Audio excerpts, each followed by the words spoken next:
Hello, my name is Wesley Jackson, and American Christian Heritage. We're going to discuss about what was the impact of Christianity on America's founding. And I want to start off talking about how America was kind of built, because that goes into it. America wasn't built as a nation to begin with, so it's going to kind of develop into something different. And in my reading and research, I actually came up with some interesting information. So first off, America was founded, or is a territory of Great Britain, and that was a territory or a land of pilgrims, profiteers, missionaries, and explorers. And these were the reasons why many people came. You had pilgrims that were religious pilgrims seeking safety from religious persecution in Europe.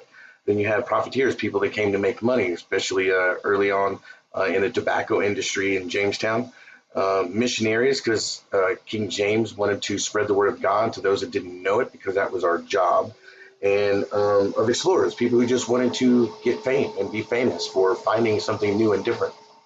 But first, we want to talk about the different groups that came here. As far as talking about religion, we had the Puritans, the Pilgrims, the Quakers, the Mennonites, Catholics, Huguenots, and Protestants in general, that all kind of settled in different areas. But the key we have to talk about is that everybody points to is the founding of America was a Declaration of Independence and the Constitution and the religious toleration within America.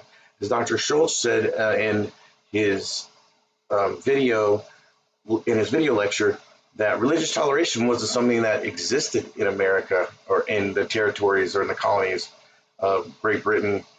It's not even something that happened. Really, there really wasn't religious toleration once we became America. It's going to be something that happened later on. So, for instance, just looking into a few things, I mean, Anne Hutchinson, and she's going to be persecuted just for being the wrong religion in the wrong place. Because it was illegal to be a Quaker in Massachusetts. So because of that, she was going to die. Dyer is going to have the same thing. She's going to happen to be a Quaker, be in the wrong state. It's illegal. She's going to face execution as well. Virginia was far from Christian. It was mostly farmers, which brought slaves. And New England, New England Puritans, they brought their antipathy of Catholics and pagans. In New England, if you were not religious, then you were looked down upon as ignorant. John Cotton even preferred joining church and state to be able to better regulate the type of people that were allowed in your colony, because America was founded as religious colonies, not as a nation. The individual colonies were established individually. And some important things that come out is